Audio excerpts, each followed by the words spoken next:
excited. I'm excited to see the girls perform this afternoon, and I believe we'll hear from the national anthems at the moment.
Icelandic national anthem there, O God of Our Lands. Next up, we will hear the national anthem, The Flower of Scotland.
There we go then, the two rousing renditions of the anthems.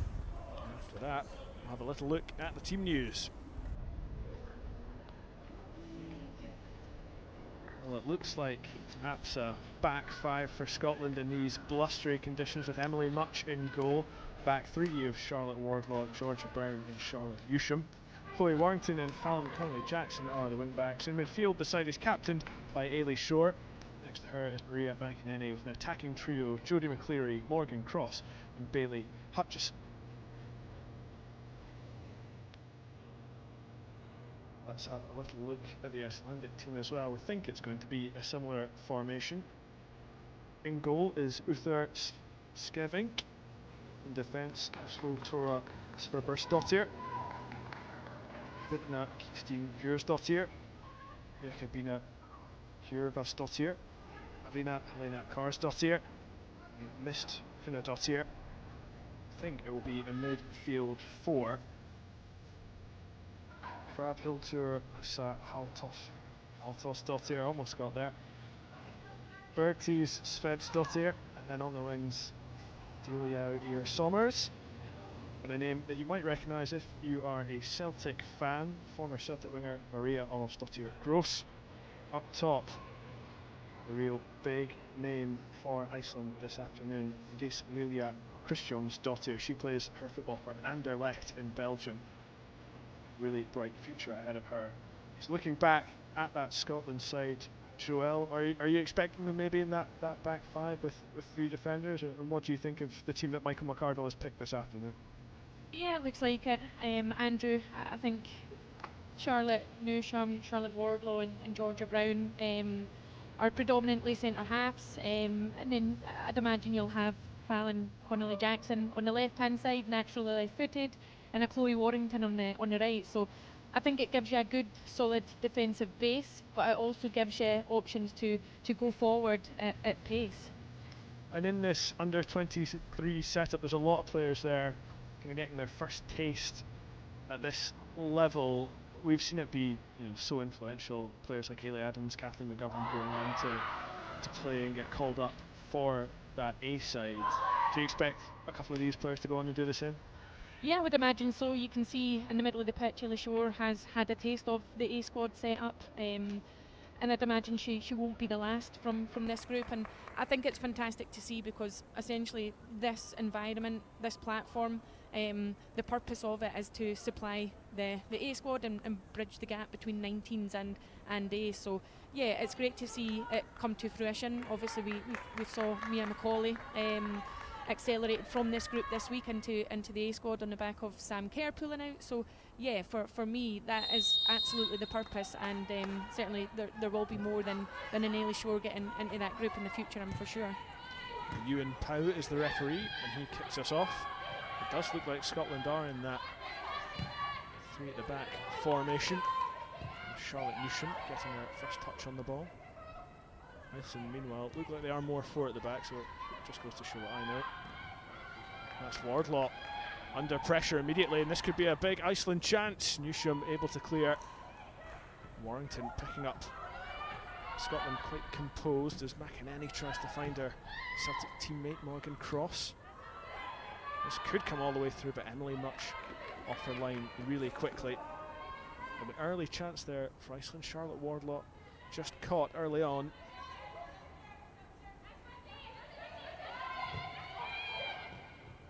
McInerney trying to just lay it off, but loses the ball for a second time in quick succession.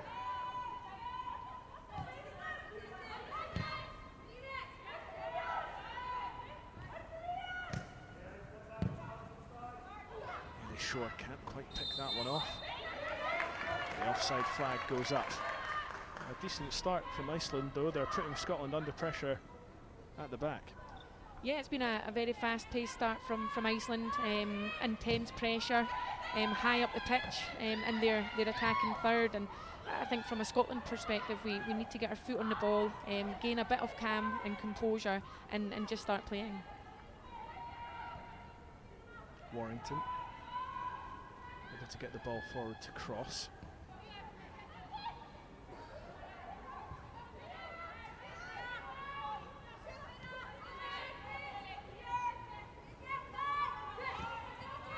Newsham trying to find Fallon Connolly Jackson. Just got that one a little wrong. That is Kirsten Dottir. Took that throw in, and then it's just shoveled away by Iceland. Scotland exerting their own pressure through Bailey Hutchison. And thankfully for all the players and for the fans that are here as well, seems like that weather's died down a bit. It was absolutely horrible about half an hour ago. The wind blowing, the rain lashing down as Fallon Connolly Jackson just loses the ball in the throw and gives Iceland the chance to break. Here is Funa Dottir coming forward, trying to slip that ball in behind Georgia Brown, looking for Haldors Dottir. Emily Much able to come out and gather, and Emily Much, who spent time with Celtic, with Hearts and Hibs, now the number one at Motherwell, back in the top six. It's been a long time since she's been involved in a Scotland camp.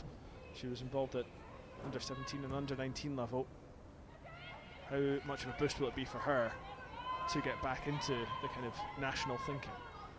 Yeah, it'll be a great boost for Emily. As you said, she's got a fantastic amount of experience across various clubs in the SWPL, and it seems like she's found her home at Motherwell. And today, being in this camp, certainly a reward for a very good season for her. Ava Easton is the other goalkeeper in this camp, who has, of course, been playing her football at Glasgow City, understudy to Lee Gibson.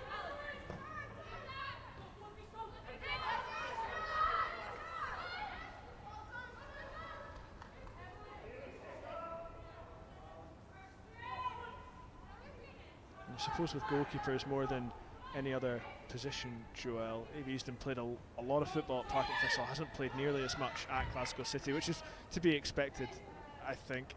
Will it be hard for her to kind of try and figure out how much game time she should be getting at this stage? She's still only 18, of course. Yeah, she's still a very, very young and mature goalkeeper. And I think if I can relate back to my time coming from 17s at the club up to the first team, I think what you gain from training with those experienced players is invaluable. So although she's probably not getting the minutes that she would have liked this season, I think learning from training with Lee Gibson and Erin Clackers, of course, that is invaluable.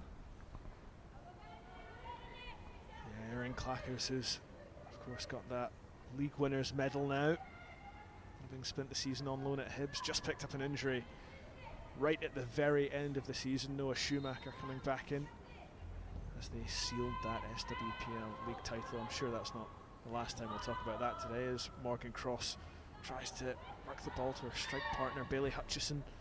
Iceland able to cut out. Ailey Shore, just that slack pass, and it's Iceland coming away, but Georgia Brown with a really composed touch plays the ball to Connolly Jackson, trying to get it up the line to McEnany. Cut out by Iceland and then played all the way back to Emily Much.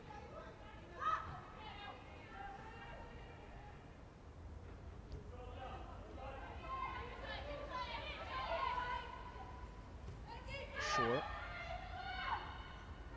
able to keep hold of the ball this time and work it out to Wardlaw.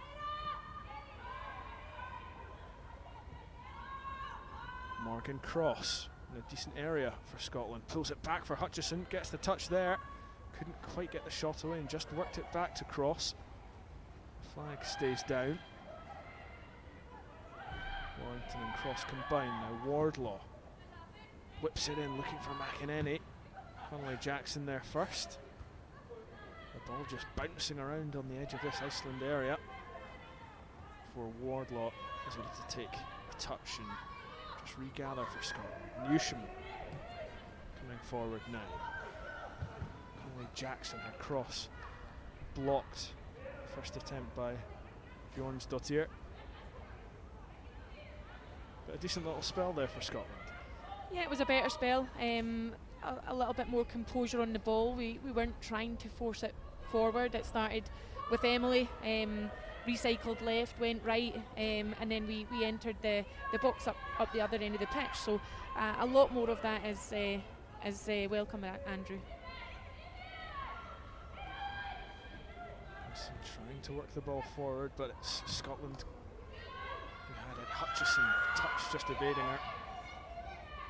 And now Somers gets it forward to Kristjansdottir, and that's a lovely ball over to Gross. Takes a touch, can she find the finish? Much with the save, and Brown eventually with the clearance. The first real shot at goal for either of the sides. A huge opportunity for Iceland to take the lead after only 7 minutes, but Emily Much producing the save. Yeah, fantastic save there from Emily, and that's the threat that Iceland possess, especially if we become wasteful in possession. The counter-attack, they go forward in those transitional moments at pace, and they exploit those areas, especially outside the centre-backs and behind the wing-backs. So we really need to be better on the ball, because we will be punished in situations like that. And a big confidence boost for Emily Much as well, making that save and then collecting that long cross. It just skidded off the surface into her midriff before she was able to collect. And Newsham, a little bit of pressure there. Scotland do well, and Hutchison looks to play that ball in behind. Morgan Cross really threatening there. She was almost in, but for Jakobina Hjörvasdottir getting a really important foot on the ball. It looked like a real defence-splitting pass from Bailey Hutchison. Might have played Morgan Cross in behind, just not to be.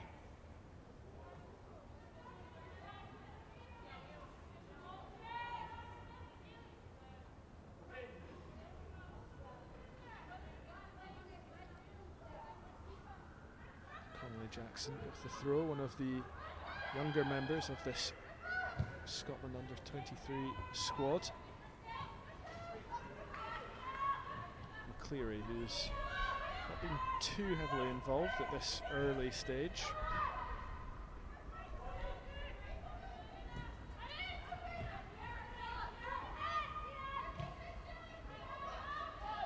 An interesting season for Jodie McCleary. Played herself into the first team at Rangers, but she has been shifted about positionally plenty of times.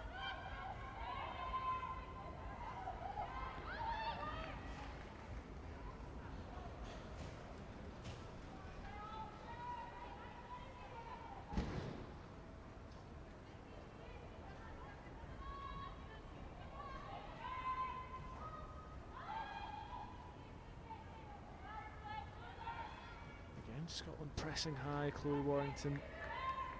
Just a bit of miscommunication there, but good to see Scotland targeting the ball in the Iceland half. And there's the rewards. They win the throw on the far side.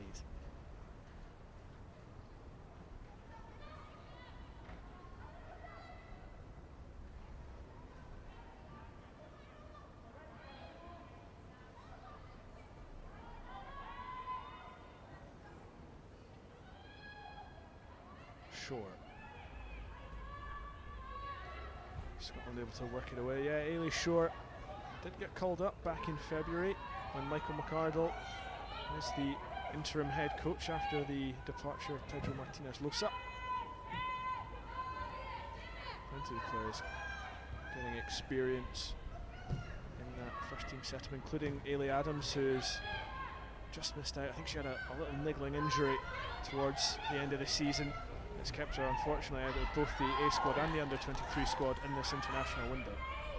Yeah, she unfortunately did. Ailey played tremendously all season, and sometimes she was playing in a little bit of pain, and that just shows the person and the character of Ailey Adams.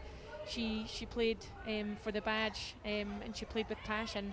And unfortunately, that niggle, like you said, Andrew, has kept her out of both camps. But it was a sensible decision from the club and everyone involved, and it meant that we could still have one of our two strikers involved in that A squad, and Kathleen McGovern. Yeah, whatever Ailey Adams was able to do this season, Kathleen McGovern just about matched. I think it was an incredible year for both of them. McGovern now looking to win her first caps in Scotland's upcoming games.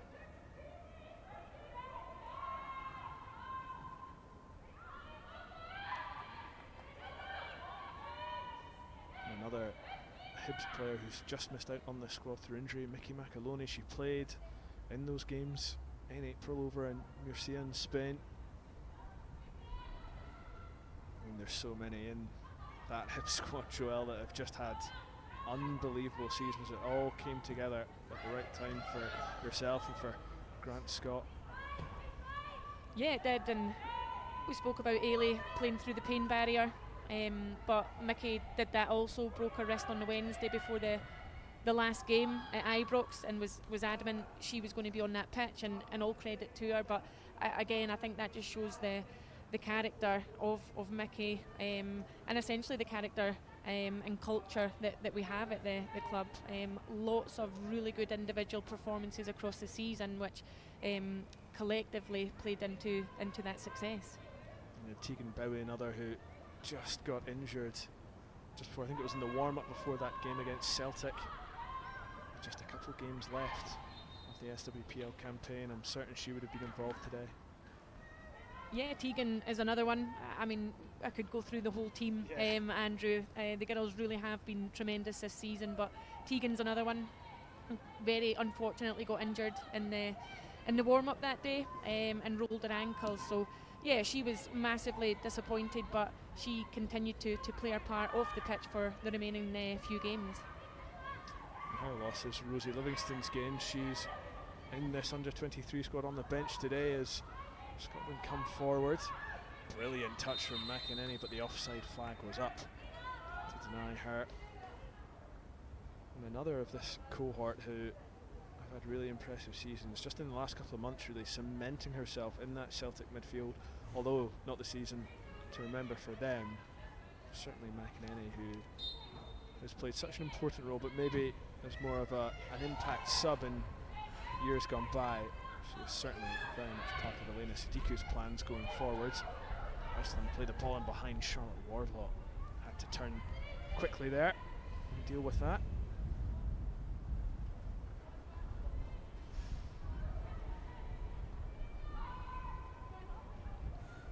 Morgan Cross back doing her defensive duties. And just like Jodie McCleary, Morgan Cross, who's been played all over the pitch by Celtic this season. I think when she came through at Motherwell, she was definitely more known as a striker. She has been playing wing back a little bit more, and it's the same with McCleary.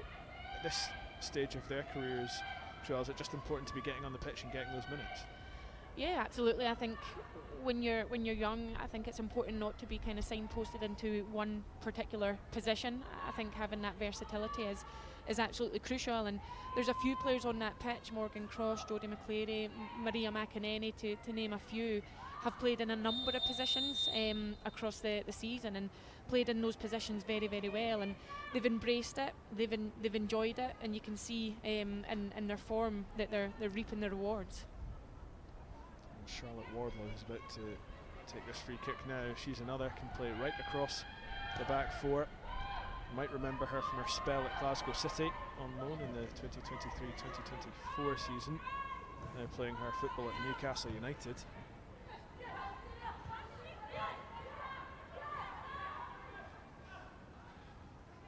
Shore thought about the pass and just hesitated, made it safe. Warrington wins the throw. Another who can play in either the right or the left.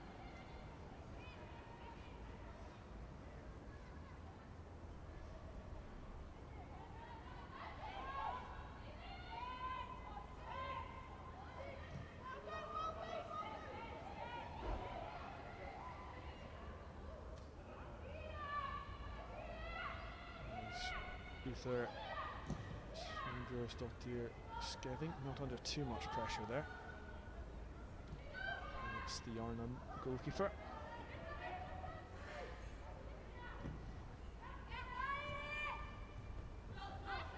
Conley Jackson had to chase that, has to concede the throw as well.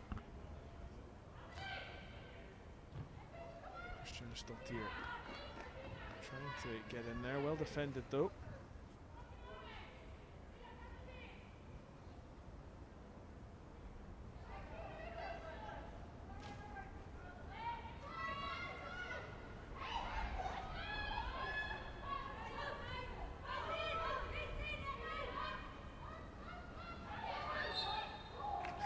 By Fallon Connolly Jackson.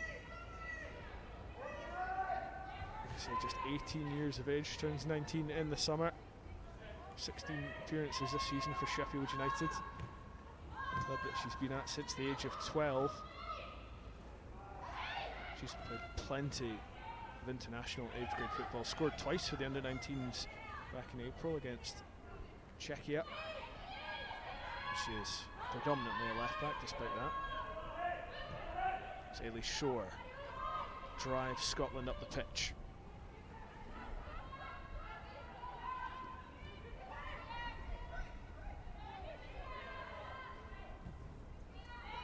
I think that call up for Ailey Shore to the full squad in February maybe surprised some, but probably vindicated that move from Aberdeen to Hearts last summer. Yeah, absolutely did. I think thoroughly deserving of the call-up. This could be a Bailey Scotland Hutchison chance here. now. Warrington gets the touch away, has the shot straight at the keeper. But Scotland's first real shot in anger, straight at Skavink. Decent from Chloe Warrington, who's of course so good on that left foot as well. Bailey Hutchison, the ball just not quite sitting for her. But a good touch from Warrington to get that shot away. Yeah, it was a fantastic touch to shift the ball from her right foot onto her left and open the space for the shot. And unfortunately for her, she gets the pace on the ball, but doesn't get the direction, unfortunately. To go back to Ailey Shore, she's played such a key role in a season that for Hearts, you know, a record points tally, a really good record against the other teams in that top 5. I think maybe because Hibs had done so well, it doesn't quite look so good on one side of the city. But Hearts probably should be really happy with that season. Yeah, they absolutely should be. I think if they're anything like kind of me, I always go into a new season wanting to be better than I'm actually laughing in my head here because I'm going to say I actually go into every season wanting to be better than the season before, and certainly Hearts have done that. I think from a personal perspective, Ailey Shore can be delighted with her season. She dominated that central midfield along with Lisa Robertson, and was thoroughly deserving of that A squad call-up.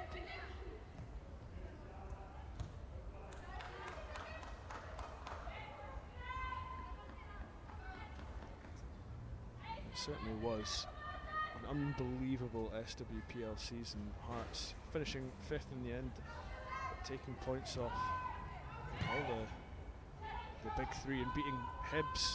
I think it was 3 times in all competitions. No other team managed to do that. Yeah, we always seem to struggle against Hearts, and that's not taking away anything from them because they were absolutely fantastic on all 3 of those occasions. So all credit to them, and I guess they're probably reflecting on the season and looking at those results and performances and wishing they could have been a little bit more consistent across the whole piece. This is Maria Olofsdottir Gross.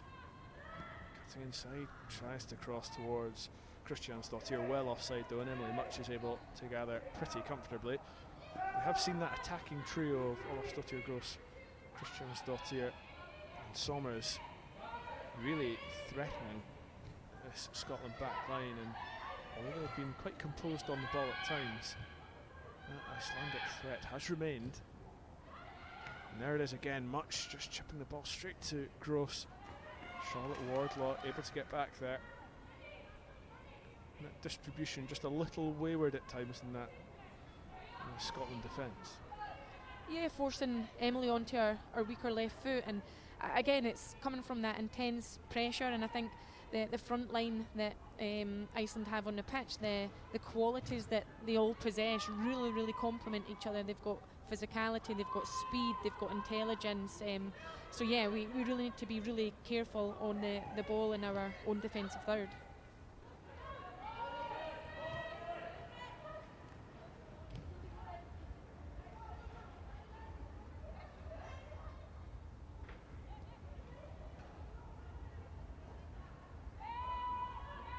Of course, this is the first of a double header against Iceland. The teams will meet here again on Monday.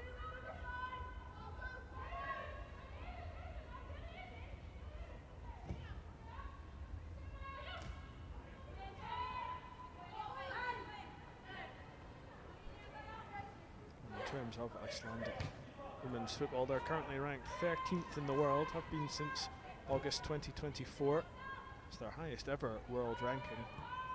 By comparison, Scotland currently ranked 24th and have never been higher than 19th. McEnany looking to steal in here, could drop to McCleary on the left, it's well blocked, and then away. Really Shore able to pick up. It's just been a while since either side had a real clear-cut chance as Warrington concedes the free kick.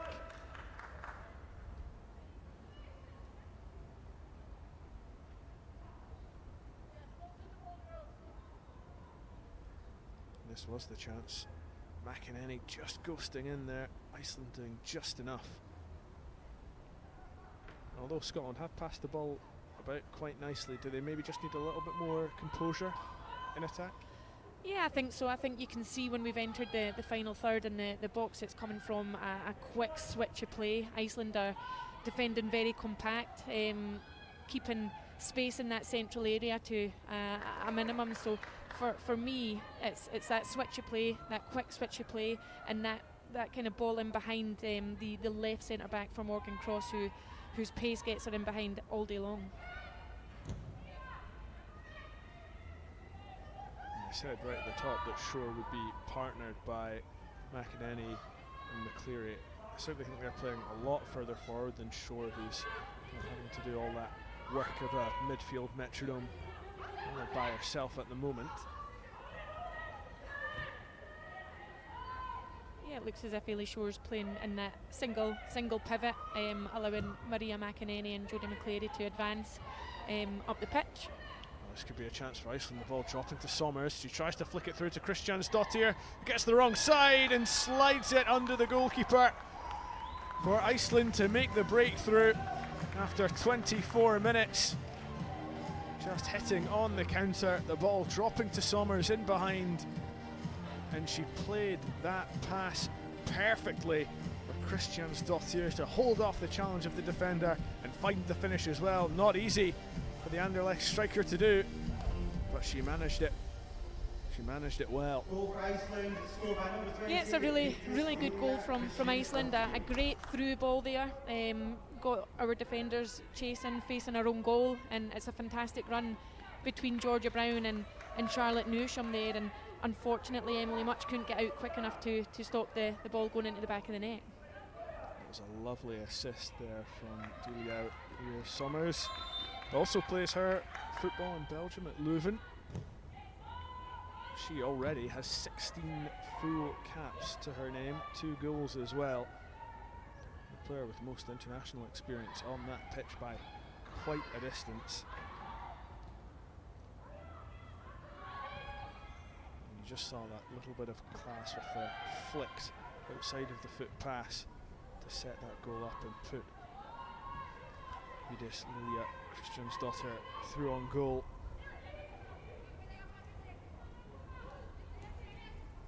And how can Scotland respond to that? It's Ailey Shore on the ball. We've seen this kind of position a couple of times for Scotland against that low block. Can they break it down this time? Sommers back there on the edge of her own box, looking for Kristjansdottir.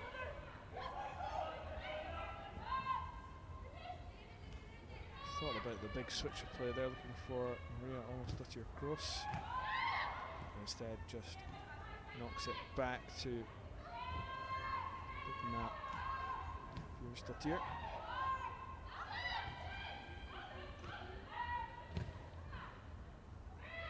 Forward again, Wardlaw with an important foot, and Georgia Brown, number 15 for Scotland, who you might have noticed in the national anthems, towering above her teammates, 6'2", plays her football at the University of South Florida. So Scotland casting the net far and wide. She came through down south, playing at Oxford United and Cheltenham Town. Made that move over to America, which plenty of players have done, particularly in the women's game. Joella, is it a route that you would advise? Yeah, I think it depends on your preference, what your kind of ambitions are. I remember I was offered a scholarship when I was very young. I believe it wasn't the right move, the right time for me, but you see players doing it a lot in the modern game. Claire Emsley, obviously, still out there. Rachel Corsley's been out there. Jenny Beattie's been out there. So top class players have all kind of been out there plying their trade. Well, Morgan Cross is another. She's racing through to get that, but it was calm goalkeeping from Skivink.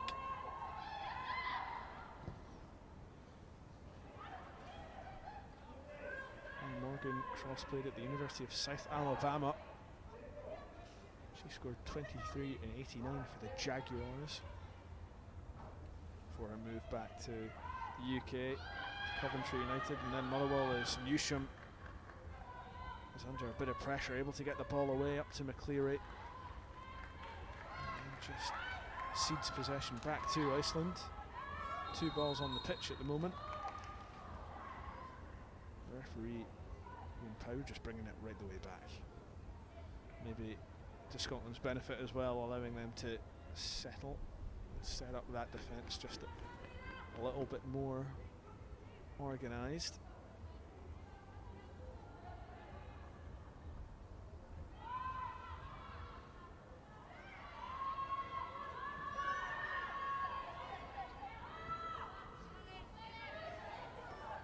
In case you are just joining us, it is Iceland in the blue kit, Scotland in the pink with yellow trim.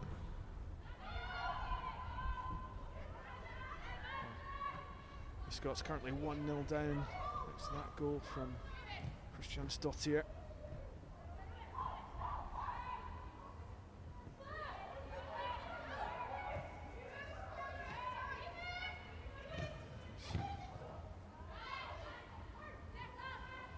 Morgan Cross doesn't have much support. She'll have to do it all herself if she's to go the distance. Just a little hold up and she gets the ball back to McCleary. Ailey Shore was there. Wearing the armband for Scotland today.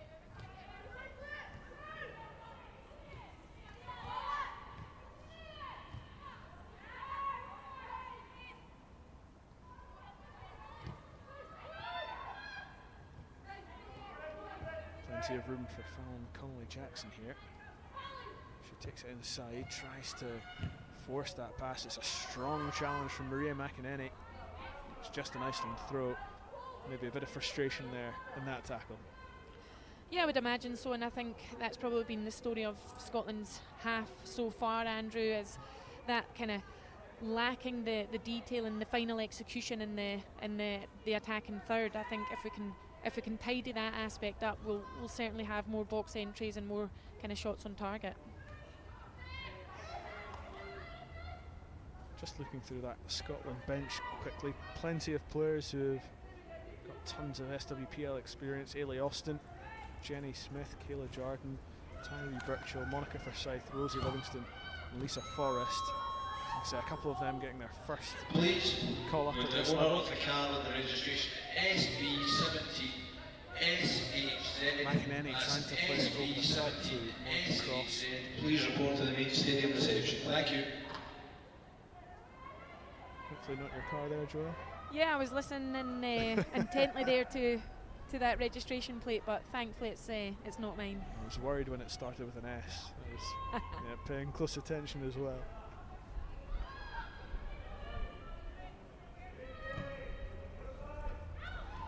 It didn't look like the best claims from Skevik. It came straight to Kristjansdottir, but Ailey Shore able to pick up and fire the pass towards Bailey Hutchison.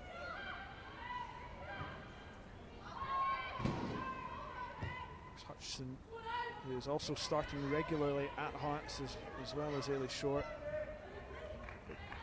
I say just 16 goals. 16 goals isn't a bad return in the SWPL, but we're maybe a little surprised she didn't get more. There was 28 for Aberdeen the season before, although plenty of them would have come in the bottom 6 as well. Yeah, I was just going to say that, and no disrespect to those bottom 6 teams, but a lot of Bailey's goals came in the kind of post-split fixtures for Aberdeen, but I think she can be quite happy, quite content with her return this season. Hearts kind of shuffled the pack a bit this season. They've got a lot of attacking options up there, Georgia Timms being one of them, so yeah, I think if you look at our kind of minutes to goals ratio, I think she should be quite content and happy. Still just 21 years of age. Played at this level a couple of times now. And we'll be, I'm sure, looking across the city to the exploits of Ailey Adams and McGovern, and that should be a penalty, and it is. Chloe Warrington bundled down in the box. Scotland now with the chance to level from the spot. It was just a clumsy challenge there. Warrington really feeling it. Ewan Pow very little hesitation, really. Pointed pretty much straight to the spot. Missed Funadottir with the foul, and Maria McEnany has the honours for Scotland. To level things up against Iceland. McEnany from the spot.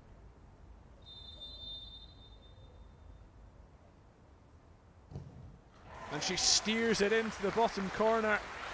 The goalkeeper diving the right way, but a perfect penalty from McEnany. Scotland equalise here at the Falkirk Stadium. 1-1 against Iceland. We said Maria McEnany had looked a little bit frustrated earlier on. She'll be delighted with that penalty. Yeah, she absolutely will be. It was a fantastic strike, pace and precision, and there's absolutely no stopping that. A very, very confident penalty there.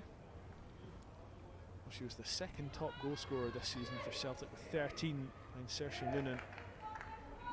The coming of age campaign for the 20-year-old.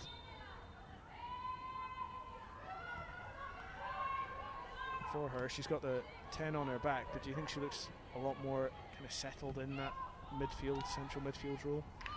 Yeah, I think so. Again, she's a player that's played in numerous positions. She's played wing back, full back, and I think the position she's playing today is a position she's played in a lot with Celtic this season. Celtic play or have played a predominantly box midfield with the 2 10s, and her and Jodie McCleary today occupying those 2 10s. Scotland give the ball away. This could be a chance, but the ball to Kristjansdottir, not the best. She's still able to keep it alive though. Can she pick out the cross? Much watching it bounce at the back post and go behind for another corner. There's a couple of options. Haldorsdottir in there as well. Will be Swedsdottir to take this corner. 19-year-old midfielder who plays her football at Vikingur and scored in that recent Under-23s game Iceland held against Finland.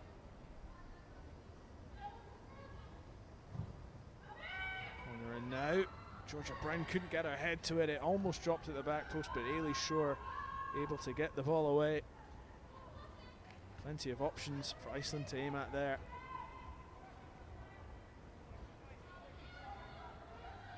I think it was Suarsbergsdottir who was able to take the touch at the back post, but then just lost her footing at the vital moment.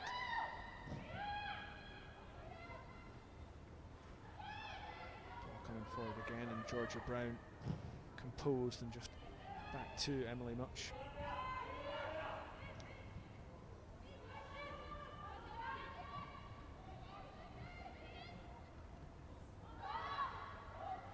Georgia Brown did play twice for the Under-19s back in 2020 against Spain and Belgium, but she's been away from the national setup for such a long time. Are you impressed with what you've seen in the first 36 minutes from her, Joelle? Yeah, I think she can be quite content with her performance so far. Playing in a back 3, unsure if that's what she plays in over in America, but she certainly looks comfortable playing in the middle of the 3, stepping in on the striker when she's dropping in to that kind of deeper position, and allowing Charlotte Newsham and Wardlaw to provide the balance and cover in behind.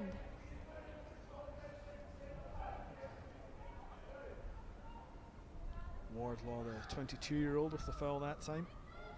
I say 11 appearances for Newcastle United in the Championship this season. She's previously captained England at Under-19s and played at Under-23s for them back in 2022 as well, but made the international switch to Scotland earlier this year.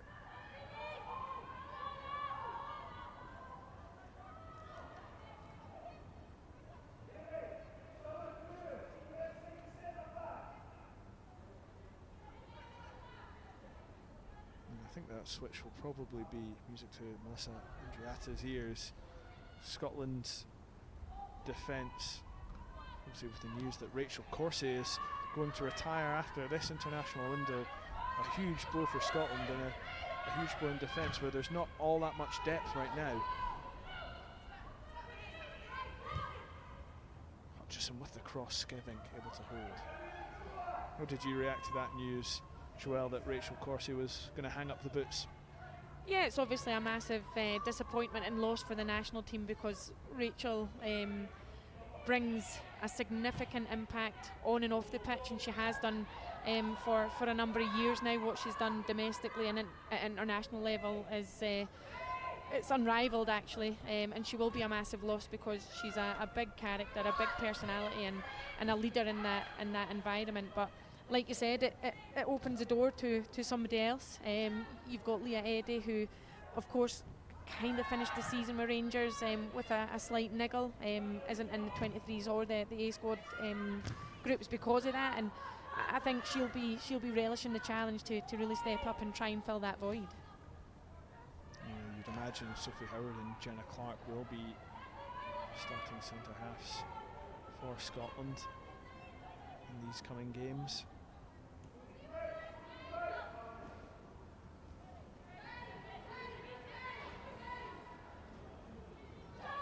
I think it was just October here where we saw Lee Eddy absolutely strolling that Under-23s game against Czechia, and it certainly did look like that day she was certainly ready for that step up back to the Scotland squad, and she did just that. Yeah, absolutely. Leah's a fantastic player and an even better person, and again she can play across the back four. She's played in a back three, played in a back four, played left centre back, right centre back, and is quite comfortable with both feet. So she brings a lot of good qualities and attributes, and like you said, you've got a Jenna Clark and a Sophie Howard in there that she can really look up to and learn from. Of course, Kelly Clark and Cathy Hill, two other options, and I'm sure Siobhan Hunter would be biting her hand off for a chance to get back into that national team setup. It has been quite a while since she got those two caps.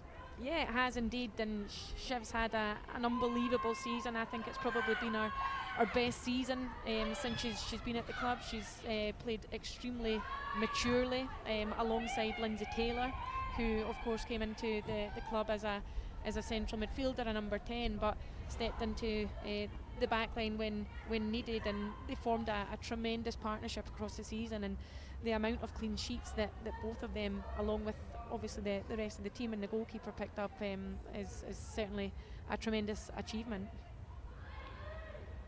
And we were all reminded, of course, of Lindsay Taylor's attacking qualities with that goal at Ibrox, the title-winning goal.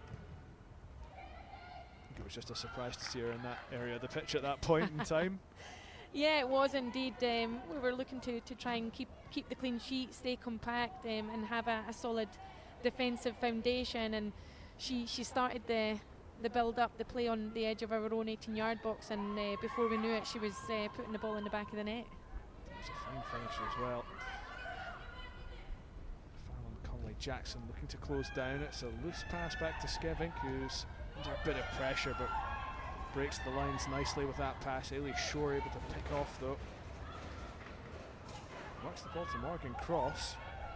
Trying to just let the ball sit, but the wind down there a real factor.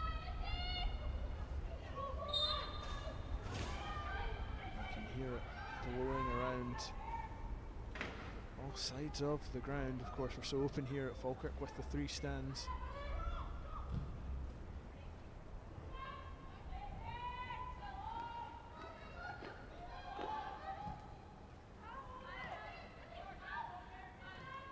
Just a shout of "Cam" on it there from one of the Scotland players as Charlotte Wardlaw thumps the ball away.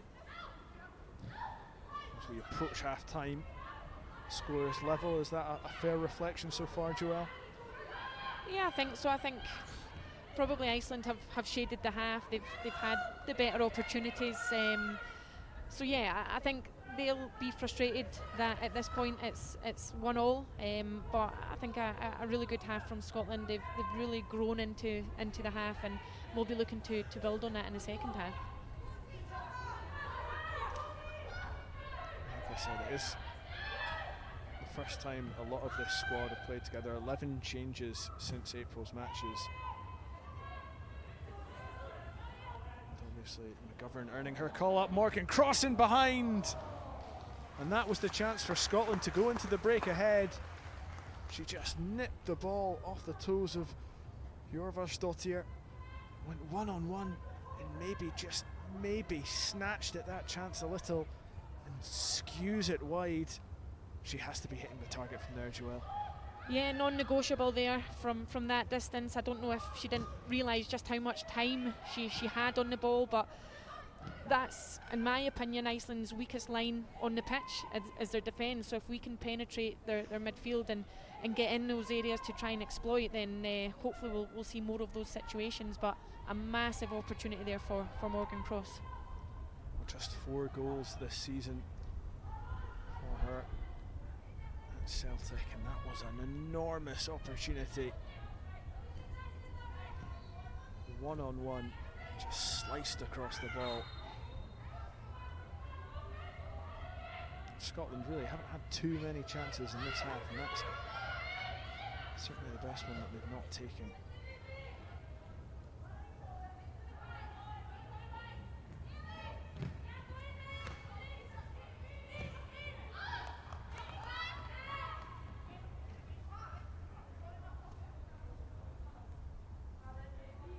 See Michael McCardle there deep in discussion before half time, perhaps a few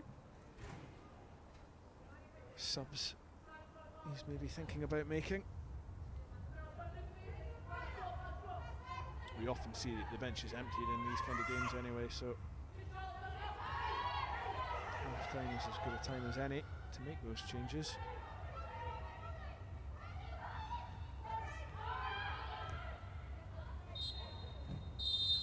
And there is Ewan Powell's half-time whistle.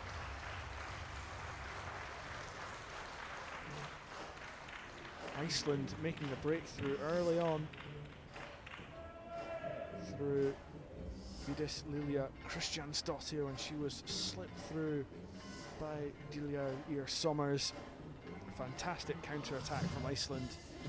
She just slid the ball underneath Emily Much to give Iceland the lead, but Scotland were able to hit back. Chloe Warrington fouled in the box when receiving a cross. It was Maria McEnany who stepped up and stroked the penalty into the bottom corner to restore parity here in Falkirk. So at half time, it's Scotland 1, Iceland 1.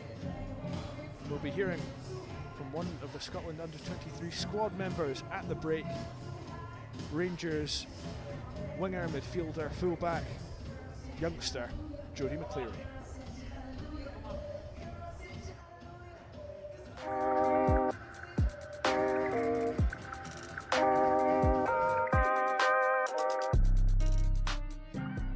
Jodie, thanks for chatting to us. We're back in camp with the Under-23s. How have the first few days been back in camp? Yeah, it's been really good. Obviously getting everyone back together for the final time before the season obviously ends. So yeah, it's been good to get everyone back together and just looking forward to the 2 games that we've got ahead. These 23s matches are becoming more regular for someone like yourself. It comes at an ideal time in terms of where you're at in your development. Yeah, of course. Obviously Mick came in and that was the first thing that he wanted to do, was bridge the gap between 19s and A squad. It's something that we've been missing for the last few years. But yeah, to bridge the gap and obviously have the opportunity to represent the country at this age group is really good. You mentioned Mick. How much of an influence has he and all the coaching staff been coming through the 17s, 19s and now the 23s? Yeah, he's been great. Ever since he's came in, he's gave us a foundation to go and express ourselves, and yeah, obviously along with the staff it changes each camp, but I think obviously they all bring different experiences, different parts of knowledge, so it's just trying to pick up on little tips and things that we want to do to hopefully be successful as a country. And you must have a spring in your step this week coming into camp on the back of a double win, another National Cup final at Hampden. What was that occasion like on Sunday? Yeah, it was great. Obviously I've been playing in numerous positions, so to play at the National Stadium, right back, which isn't my normal position, but yeah, to obviously be trusted in that position, and yeah, I'll always do my best for the team. So to play at the National Stadium in a big game like a Scottish Cup final was a real proud moment for me and also for my family who were in the stands as well. We've seen Mia Macaulay, who I know you're quite close with, make the jump up to the senior stage. Does that give you a bit of added motivation with it someone so close that you can almost touch it? Yeah, of course. I love to see people like me are doing well. It's the same with, you know, McGov and people like that, Ailey, Kirsten McLean, who've been called up from, who've been here. So it's good to see people doing well, and obviously to see that young people are being trusted to go up and make that step up and go and express themselves and show that they're good enough to be there. Because I certainly know that from playing alongside them here at the 23s that they're more than capable of going and doing well for the country, so it's good to see. And just finally, looking at these games, 2 games against Iceland this week, how much are you looking forward to them, and what are you looking to get out of these 2 matches as a group? Yeah, I'm looking forward to it. I think there'll be 2 really competitive matches. We've never played them at this age group before. We've obviously played them through the pathway, so we know what they're about. We're expecting a tough physical game, a physical game probably more than what we're used to, but I think we've worked hard here on the training pitch these last couple of days on how we can implement our style and how we can hurt them, so hopefully when the time comes that these 2 games we'll be able to show what we're about.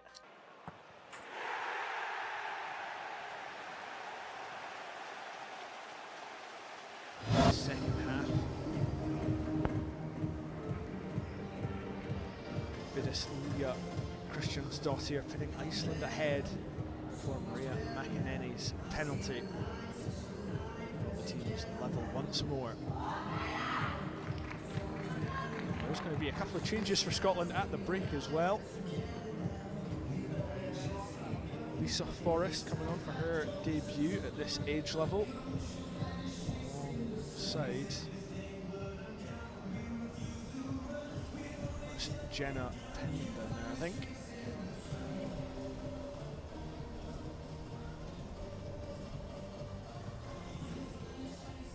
So a couple of changes for Scotland. I'm just trying to look and see who's not out there.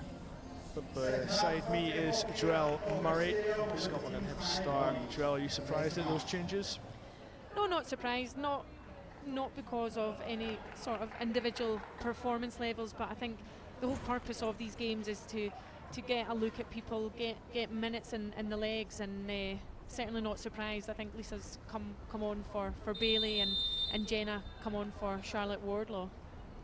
Charlotte Wardlaw and Bailey Hutchison, the 2 players replaced for Scotland. Jenna Penman just slotting into that back 3. And Lisa Forrest taking up that role of striker. Plenty of under-19 experience. Lisa Forrest captained that side recently. Now she's stepping up to the under-23s for the very first time. Whereas Jenna Penman has been a late addition to these camps on a couple of occasions. She was in from the start this time round.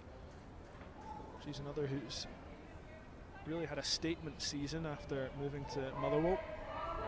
Regularly part of their back 4, regularly a centre half as well. I think it was probably just good for Jenna Penman. She had been at Hearts previously after being a regular at Aberdeen.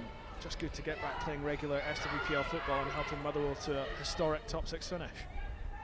Yeah, she'll be delighted with the part she's played in that historic finish for Motherwell, and like Emily Much, it looks as if she's found the club that she's settled in, and the club that she enjoys playing for in Motherwell.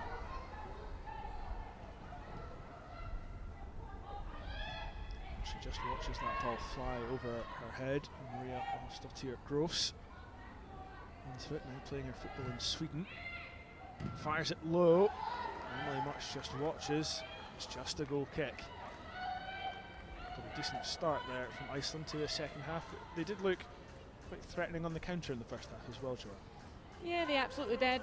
I think probably coming from us being wasteful, them taking advantage of those transitional moments. But if you look at our wing backs, they're playing really high and wide, or certainly they did in the first half, which in those transitional moments left us very kind of very wide open, and left areas for Iceland to exploit like they did on numerous occasions.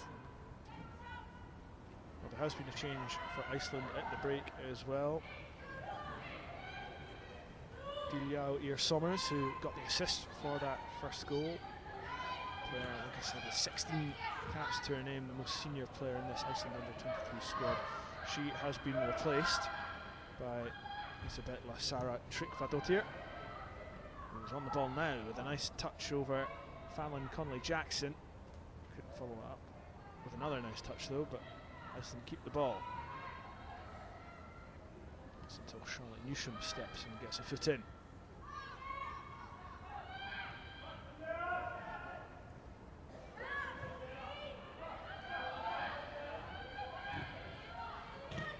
Morgan Cross just trying to lay off to Ailey Short. She is just so composed on the ball, Ailey Short. Warrington able to get up the pitch for the first time in the second half. To Cross, back to McCleary. Thought about that first time whip delivery, but instead gets the ball back to Cross, who curls towards the back post. Almost a chance for Lisa Forrest there. Just couldn't get the ball under her spell. It goes out for a goal kick. But the first sign of life from Scotland in the second half. Yeah, it's a brilliant ball into the box there from Morgan Cross, and unfortunately Lisa Forrest just can't get enough on it at the back post, but very early pleasing opportunity for Scotland. Sure, with plenty of time on the ball. She lays it off to McCleary. Warrington. Crosses for the middle, Scotland attacking. It could still drop. And Iceland able to get their foot on the ball. Bring it away from their own box. Another decent Scotland chance there, again coming from the right-hand side. Decent start to the second half for both sides as Newsham takes the ball over the halfway line. Tries to slip it in behind for Morgan Cross, but it's repelled and just comes back to Newsham.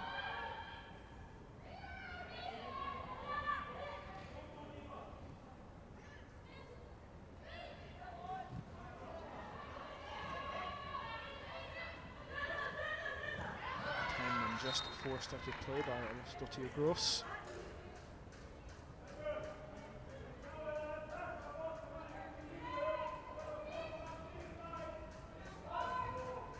Brown getting a foot in, but Christian's Dottier winning it. Dottier losing it, their own Forrest. Trying to find her Glasgow City teammate Warrington. Just too much on that pass. Still just playing her way into the game, Lisa Forrest. 26 appearances for City in the league this season. She penned a new 4.5-year deal until 2029 at Petershill Park. A real statement of intent from Glasgow City, that signing. And Joelle, do you think next season is the one that Lisa Forrest really has to try and kick on and put pressure on Brenna Vera and Nicole Kozlova, try and get in that starting striker position at City? Yeah, I'd like to think that that's her aims and her ambitions. She's a player who is a top prospect. Season upon season, you can see she matures and she develops and grows as a player. And next season, she'll be looking to obtain more minutes and try and kind of get that starting number 9 spot off of whomever's occupying it at City next season. Yeah, only just turned 19 last month, Lisa Forrest. It just feels like she's been about for so long now.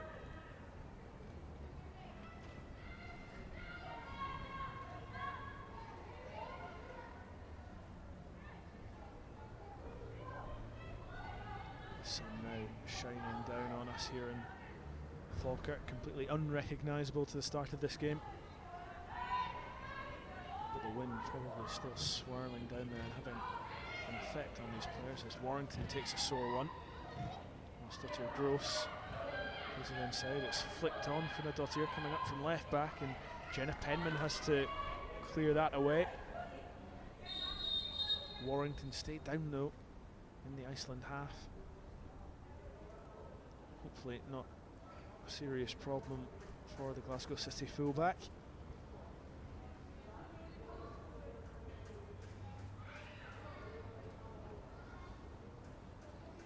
She was named in one of the first Under-23s squad, the programme resurrected by Pedro Martinez Losa in his spell as Scotland head coach. It was back in September 2023 against Australia.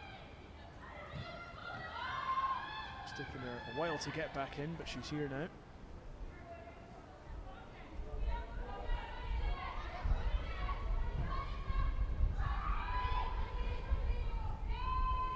McInerney able to head on to cross with challenge again. Brave from the Celtic forward. That's decent defending from Iceland. And eventually, Oslo Tora Silversbridge-Dottir to get her foot on the ball.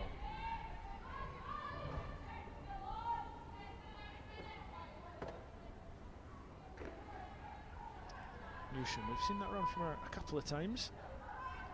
This time she gets the ball to Forrest, and there's plenty of room for Warrington if she can get onto the end of this one. She crosses towards the back post, and it's headed away. Good drop though for Connolly Jackson. Forrest in there again. Cross has the ball on the back of the net, with the offside flag up, and a pretty easy decision for the linesman on this near side. Yeah, it was. However, great build-up play, fantastic switch of play from Lisa Forrest, appreciating the space out on this wide side, and we spoke about it in the first half. If we can switch the ball quick enough and exploit the space in the wide channels, then I think we'll do well in the second half.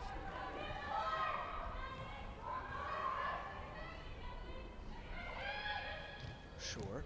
McInerney just fired that pass in.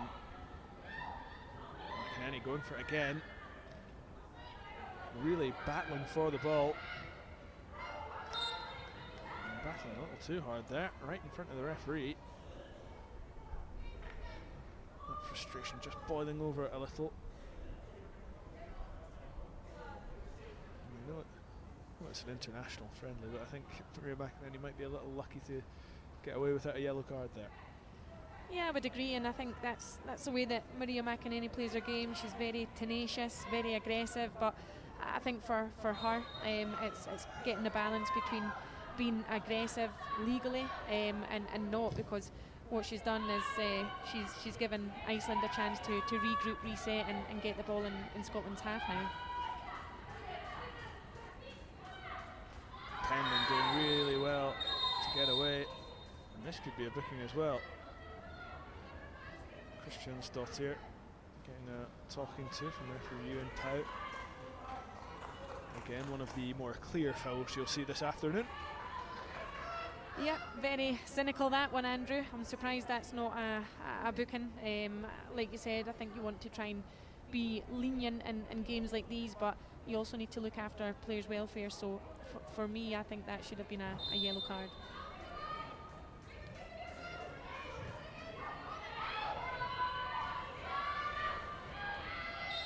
She follows it up with a foul on Georgia Brown.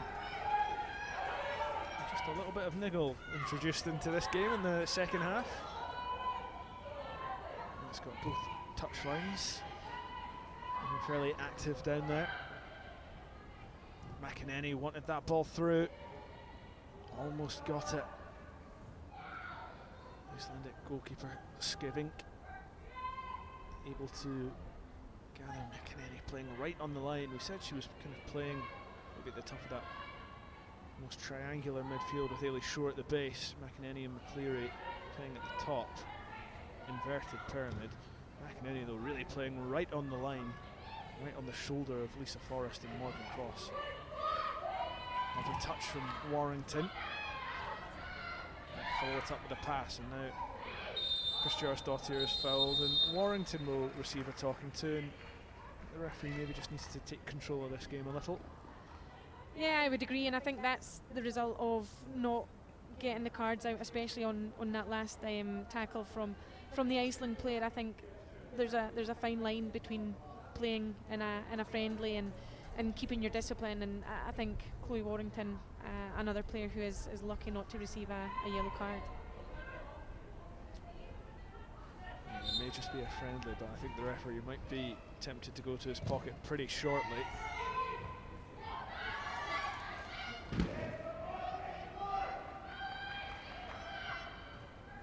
Can either side make the breakthrough as we approach the hour mark?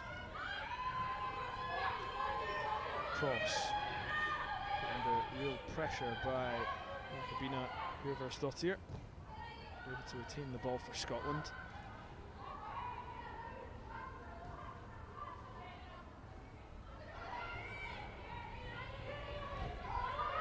Good play from Georgia Brown there.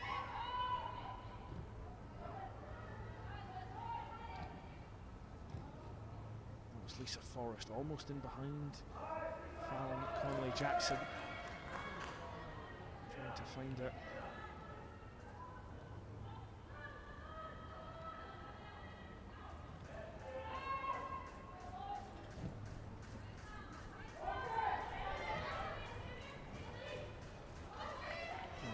Trying to spin away from missed Funadottir. Didn't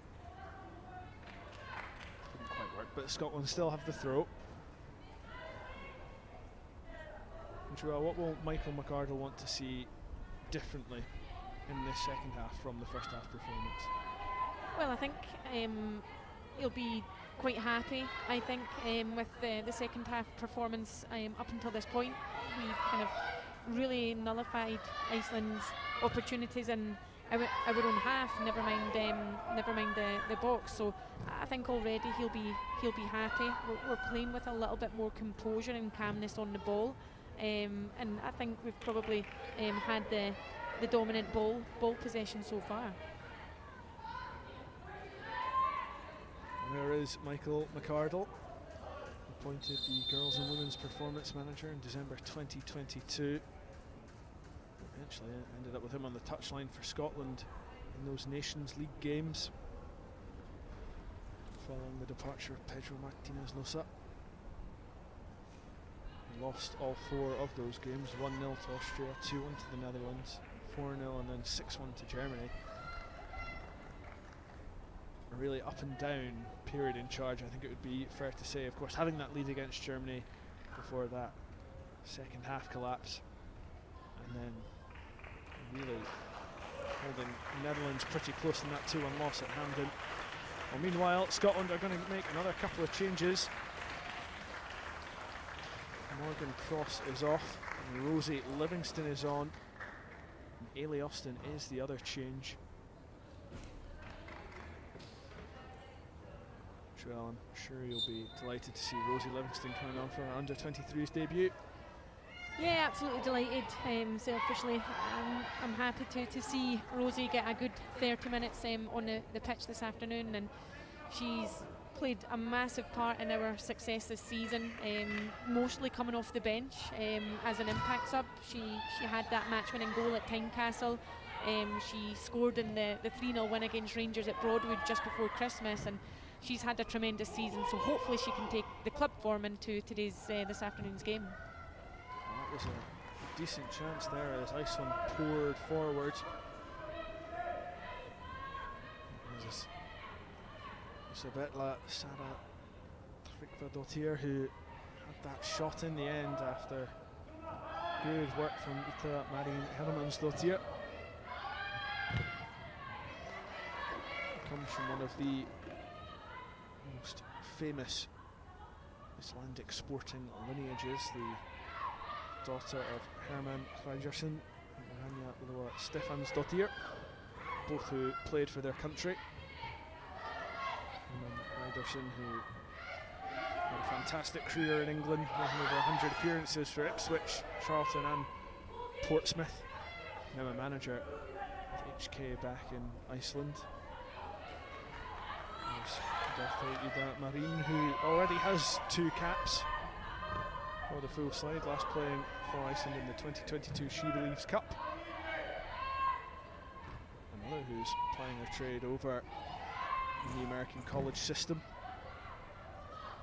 And it's she who rolls the ball out to Tryggvadottir. Wins the corner. And those subs just galvanising Iceland a little bit. Yeah, what a fantastic ball out wide, wide right there from the substitute, gets our team the corner here, and an opportunity for Iceland to put pressure on the Scotland goal. Ida Marín Hermannsdottir made her debut back in 2021, so she'll be desperate to get back into that full setup. Here is Ólafsdóttir Gross, wins another corner. Scotland once again on defensive duty. as Björtis Swedsdottir prepares to take this one. She went short last time. She goes shortish again. It comes all the way through, and Lisa Forrest half clears before she's fouled. Pressure off for Scotland, and that'll be an annoyance for the Icelandic head coach, because that was a decent chance there. Yeah, he'll be annoyed and frustrated given the lack of box entries, especially in the second half. Set piece, any set piece gives an opportunity to get the ball into the box, and they failed on both occasions to get anything from it there. Margaret Magnusdottir, the Icelandic head coach, watching on as they come forward again. Here's Hermannsdottir. Another corner. Scotland under the cosh here. As the wind picks up yet again here at the Falkirk Stadium. Of course, we've seen scenes of jubilation not long ago as Falkirk clinched their return to the men's top flight. First time in 15 years. Seems like a lifetime ago now, but that was when their season ended. Cross comes in, it could sit. It's launched onto the roof of the Scotland goal. Just chipped over, and Emily Much had to make sure that one was going over her bar. Always an awkward one, especially in this wind.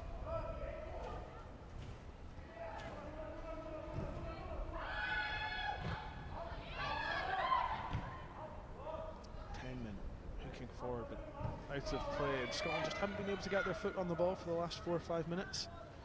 Iceland starting to dominate possession.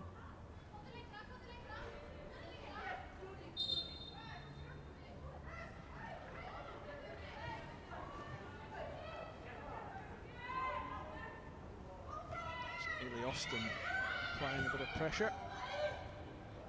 Nice little nutmeg on Maria McEnany, but Ailey Shore steams in. Hermannsdottir able to win the ball though, away from McEnany. Trying to slip the ball through, it doesn't quite work, and instead now Charlotte Newsham will tear away with the ball, trying to play Rosie Livingston in behind. She finds Forrest on the left. Keeps the ball, it's a lovely touch, right across goal. Could drop to Ailey Austin at the back post, McCleary's there. And Scotland take the lead for the first time in this match. After 65 minutes, Lisa Forrest with the hard yards. A little turn on the edge of the box, getting to the byline, firing the ball across. Ailey Austin keeping it alive, and Jodie McCleary rifling in from all of a yard out to give Scotland the lead at the Falkirk Stadium over Iceland. Yeah, fantastic goal there for Scotland. Great work initially from Rosie Livingston. The ball then falls to Lisa Forrest, who does fantastically well to power past the defender and pick out Lisa Forrest, pick out Jodie McCleary in the box, who fires it home. It's just that little touch from Skevink, and then Funadottir ended up taking it back into Ailey Austin's path. She rather tackled the ball back to Jodie McCleary, who made sure, absolutely drilling the ball in from just a yard or two out. But it's the first time Scotland have held the lead in this match. The last time they played here was against Czechia back in October. They won that game 5-1. I'm sure Michael McCarthy would love a similar scoreline today if they were able to kick on. Yeah, I think thoroughly deserving of their lead. We spoke moments ago about the last 5 minutes being scrappy, so hopefully that goal swings the momentum back in Scotland's favour. Yeah, the composure that they'd shown at times in the first half just deserted them a little. But they didn't need to be composed, instead they were clinical there.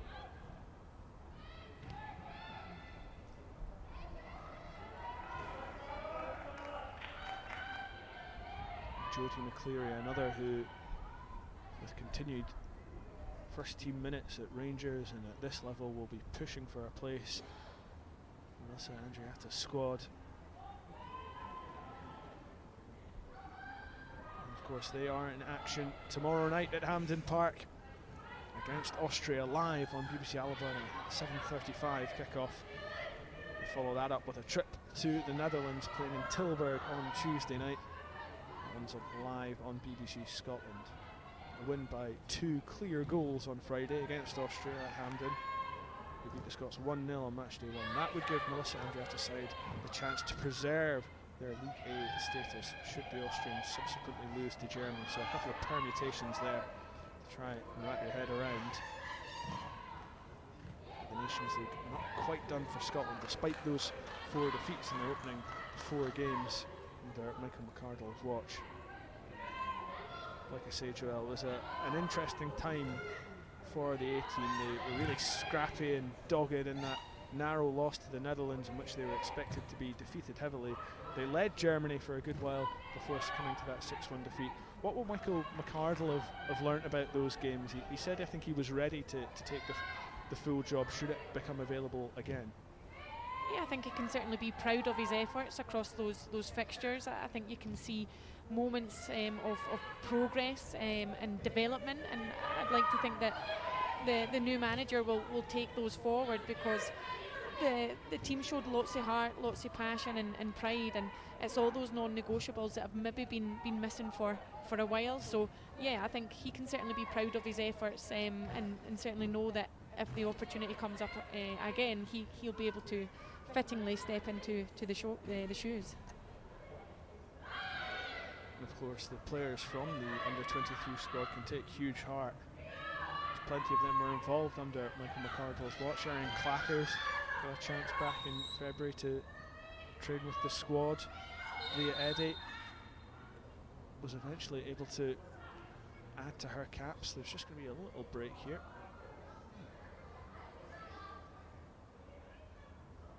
Drop ball for Scotland, and with a little confusion as Funa Dottir looks a little hurt. I'm still not quite sure what's going on. Well, it'll just be a drop ball and Scotland will play it. McEnany, Lisa Forrest had made the run if she'd been able to work the ball behind her somehow. Penman firing it into McEnany. McEnany wins the ball back on her left foot. She goes for goal. Great save, Skavink. McEnany so dangerous from that kind of range. But Skavink equal to it. Scotland threatening a 2-goal lead there.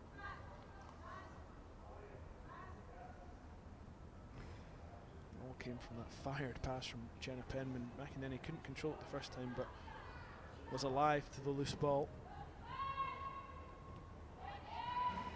Iceland have the numbers here, but Georgia Brown has done really well just to take control of that situation.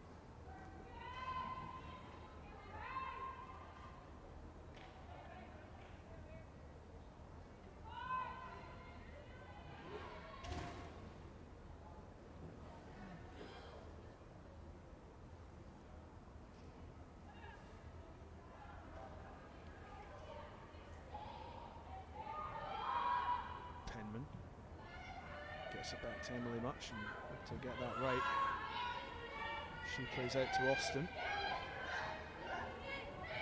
Thought about that long raking ball forward, instead just played it to clubmate Jodie McCleary.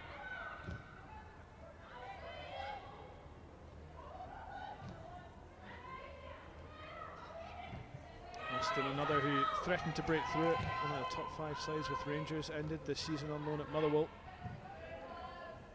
helping their top 6 push. Do you expect to see more of her in the first team at Rangers in the next season or two, Joelle? Yeah, I think so. I think probably in the next kind of couple of seasons we'll see a lot of Ailey Austin. I think she's taken her opportunity out on loan, and she'll be a player that, if she does go back out on loan next season, Rangers will be keeping a close eye on, because like a Jodie McCleary, a Mia Macaulay, a top prospect for them. Laura Berry, another who started the season on loan at Motherwell and was so good that Rangers recalled her. And I think of the players who've missed out on this squad, she can maybe feel the most aggrieved. Yeah, absolutely. Another top-class player. I watched her at the last 19s qualifying campaign, and I thought she was absolutely fantastic. Individually, she's an unbelievable player, but she's also a fantastic squad player. she'll do the hard yards, but she'll also be that kind of selfish number 9 and put the ball in the back of the net. Easy to forget again, she's just 17, turns 18 in the summer. Huge prospect for Scotland. This could be a chance though for Iceland as they come forward. Tricks for Dottir. Goes on the outside. Lovely touch back in. Could play the ball back. It could drop to Hermans Dottir on the left foot, bouncing around, and Scotland still not quite able to clear. Emily Much will eventually come out and gather. A couple bites at the cherry there for Iceland, but some desperate last-ditch defending from the Scots. Yeah, some fantastic defending, especially Charlotte Newsham, who I think has had a tremendous second half in particular. But we got bodies back behind the ball, and in situations like that, that's all you can ask for.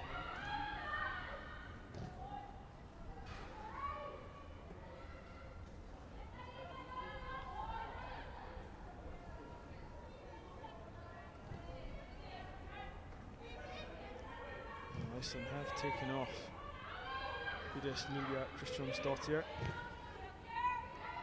replaced her with Lisa Lana Surjónsdóttir, the number 10 who still carries that threat, just 19 years of age. Newsham, ball working as Lisa Forrest tracked back to make sure Scotland retain possession of it, and there will be another change coming up for Scotland. Jenny Smith is down there. It'll be interesting really to see where she comes on. Another who's played a plethora of positions at Celtic this season. We've been featuring at right wing back as the season came to an end. She got her cap really though as an attacking midfielder. Hasn't been called up for the main squad since the Pinatar Cup back in February 2024, but been a regular at this age level. And another with bags of SWPL 1 experience. If they're making the breakthrough at such a young age at Hearts.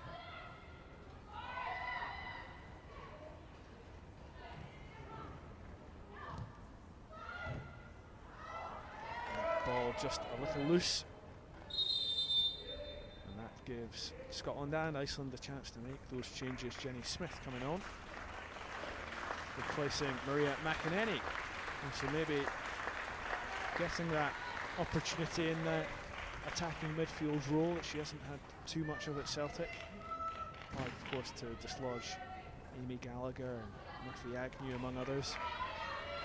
Yeah, coming on for our club teammate there, and I think Jenny Smith will probably be frustrated at the lack of minutes this season.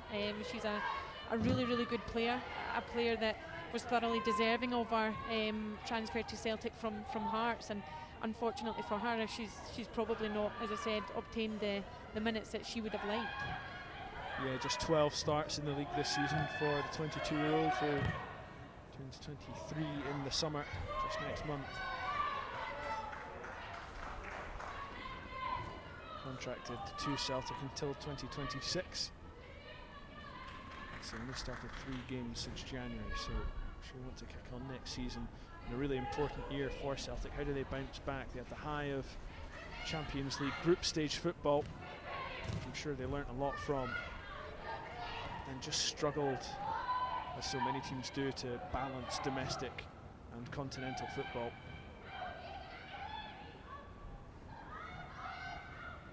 Warrington, who started the game as Scotland's right wing back, now playing on the left.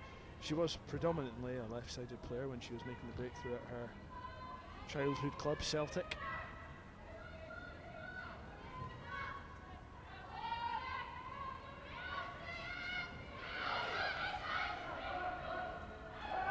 Jenna Penman not happy. She thought there was a free kick to be awarded there. Instead, Iceland won the throw. So it turns rather scrappy again as Jenny Smith comes forward, looks for Ailey Austin. It might be Rosie Livingston in behind instead, giving chase. Skavink under pressure from Livingston.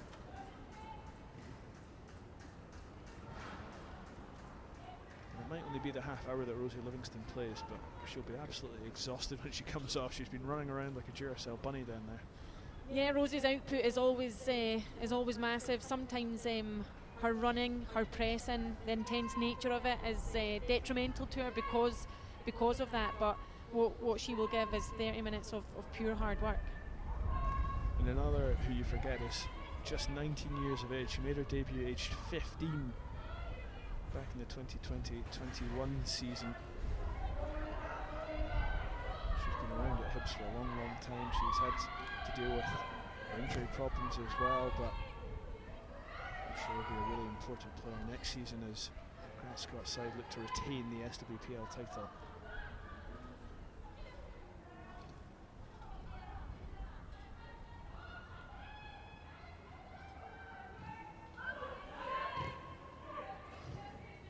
So Scotland with a 2-1 lead as we head towards the final 10 minutes of this game.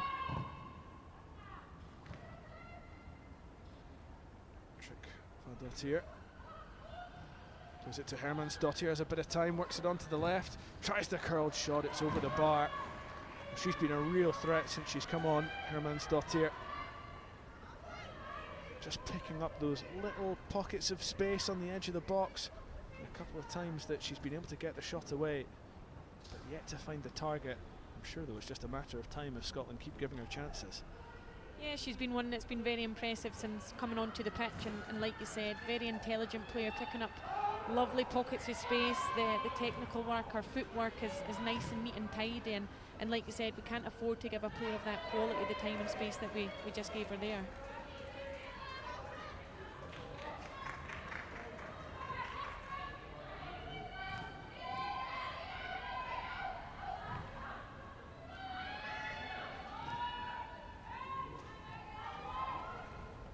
Newsham trying to work the ball around the corner to Warrington, doesn't come off that time. Georgia Brown has to just play it behind.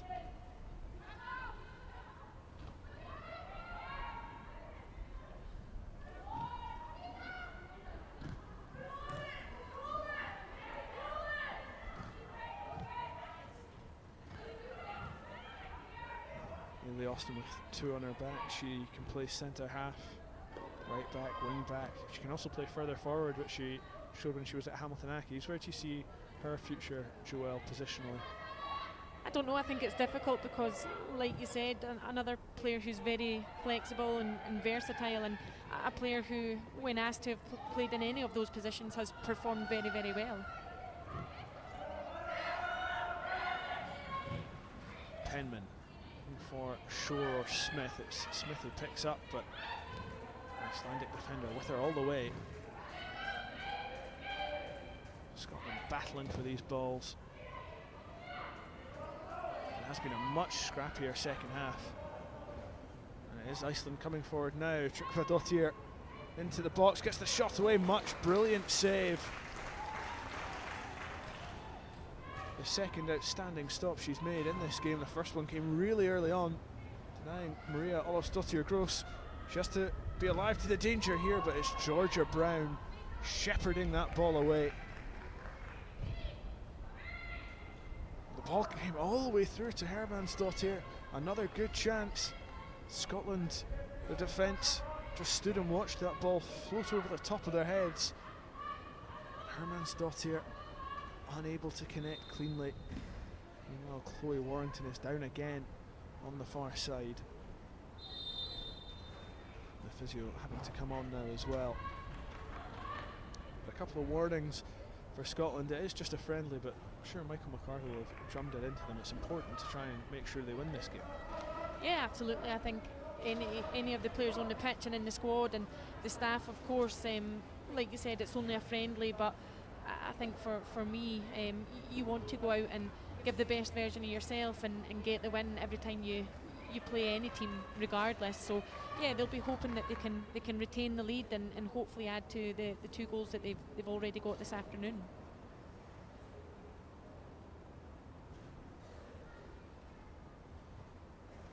Looking down at the halfway line, I think there are a couple of more changes being readied. I think that's Tyree Birchall and Monica Forsyth getting ready to come on. Chloe Warrington and Jodie McCleary coming off. Warrington down with injury a couple of times. Monica Forsyth will just slip into left wing back. She normally plays on the right for Hearts. In fact, she might even be going into midfield. Tyree Birchall joining Scotland's attack meanwhile. So perhaps a little change of shape towards the end for Scotland. Yeah, it could well be, or Lisa Forrest may be asked to play that kind of left wing back position. I think changing formation at this point, when it's been working so well in the second half, will probably disrupt a little bit too much. So it looks like Lisa Forrest has adopted that left wing back position at the moment. Of course, Glasgow City only kind of changing their formation at the last couple of weeks of the season. They've been quite stuck to that 4-2-3-1 or the 4-3-3 until the final few weeks as they mounted their title challenge. They weren't able to catch Hibs, but they were able to seal second place and potential Champions League qualification if they were to get through qualifying rounds.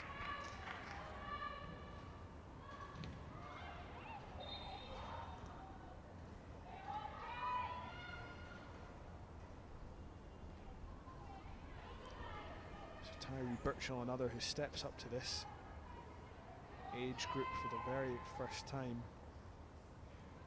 Plenty of youth experience.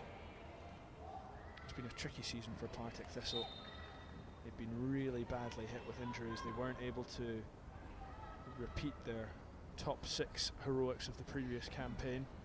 They were almost dragged into a relegation dogfight as well, but had just enough to make sure they were never too seriously in trouble. Ailey Austin coming back there. She had to get that foot in, and she did well. She holds off the challenge and wins the free kick too.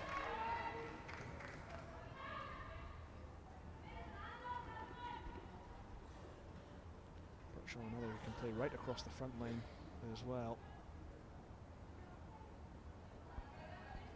She made her breakthrough at Celtic before moving to Thistle to find more first team minutes. There's quite a few players out on that pitch today, Joelle, who have made the move from one of the top 5 sides. Jenna Penman being another. How much of a benefit is that to players, and how often do you see it work when they come back into the international fold?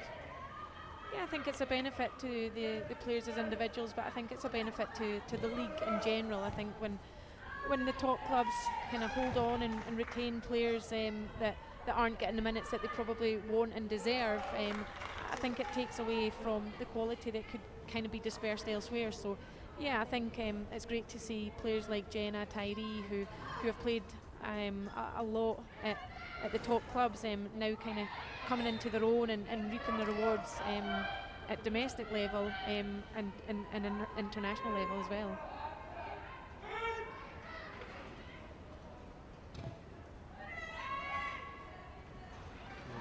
Here, launching it forward. Iceland, the last couple of minutes of this game, might to search desperately for a goal. Of course, really it's just half time in this friendly double header. Iceland will be back here on Monday afternoon, and so will we. That game will be on YouTube as well.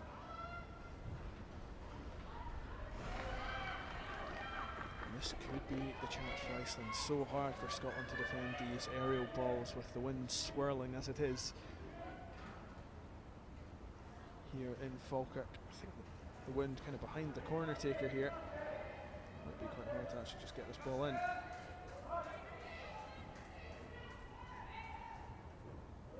I suspect this one might just fly to the back post. Plenty of players in that 6-yard box. That's where it's curled towards. Emily Much can't gather, and it goes in. Scotland concede the late equaliser. And there's no one really claiming it, so you suspect it might be an own goal that Scotland have conceded. We said they'd be such a threat from the set piece, especially with that swirling wind, and Emily Much just never able to gather that ball. It bounces in at the back post. I'm trying to see if there's a guilty party, or if there is an Iceland player who'll claim it. No, I think it might come off Lisa Forrest at the back post. And a really unfortunate one for Scotland to take. Yeah, an unfortunate and disappointing one in the manner that we conceded the corner, and I think the way we set up, it's predominantly zonal, and in those occasions what you need from your players is when the ball, Rosie's recovered the ball very well on this occasion here. Well, this could be the chance. Jenny Smith tries to get the shot away. It was brilliant, I think, from Rosie Livingston to keep that ball in. And there was time for Scotland to pick out a player in the middle, but then not enough time for Jenny Smith to get her shot away. And they could have responded immediately to Iceland there. Yeah, they could have. It was great from Rosie keeping the ball alive when others thought the ball was gone. But as I was saying, I think in those occasions, especially when you're predominantly a zonal unit, you need the players to take responsibility and ownership when the ball's delivered into your area, and unfortunately that didn't happen.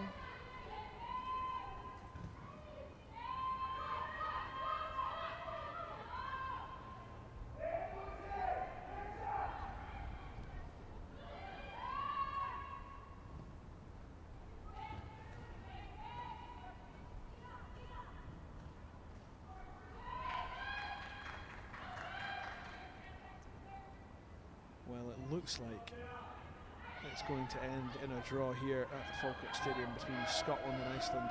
Can either side fashion a late chance to snatch victory in this international friendly? Quite possibly. Tyree Birchall and Monica Forsyth chasing there. Jenna Penman trying to get a foot in, but it's Iceland coming forward. Newsham round the corner looking for Forrest. It'll be picked off though. Bjornsdottir. And she wins the throw.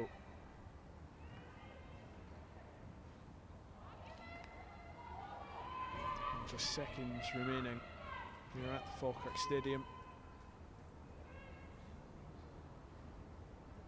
Is there time for Scotland to get the ball at the other end of the pitch? Tyree Birchall trying to close down Uder Skivink.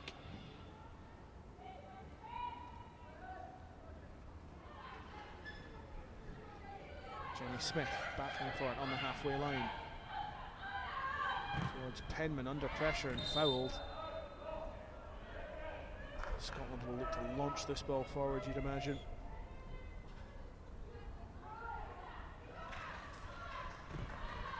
And instead, Georgia Brown just plays it across to Newsham, who drives forward. We've seen that plenty today. Is she one of your candidates for player of the match, Joanne? Yeah, I would think so. I think the way that she's drove forward with the ball, committed Iceland, stepped the space, and also worked well out of possession has been really, really good. Well, Scotland will have time for one last corner. Tyree Birchall winning it.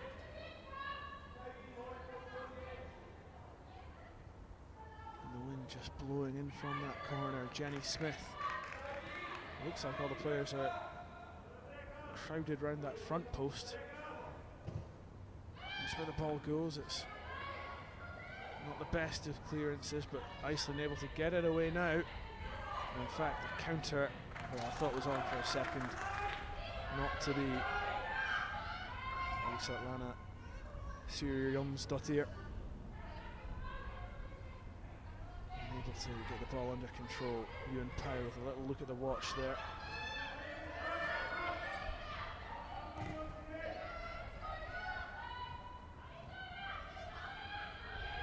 Brown changing the angle of attack for Scotland. It's flicked on. Really, Austin couldn't get there ahead of Funadottir. Hermansdottir, lovely touch, and that will be the final act of the game.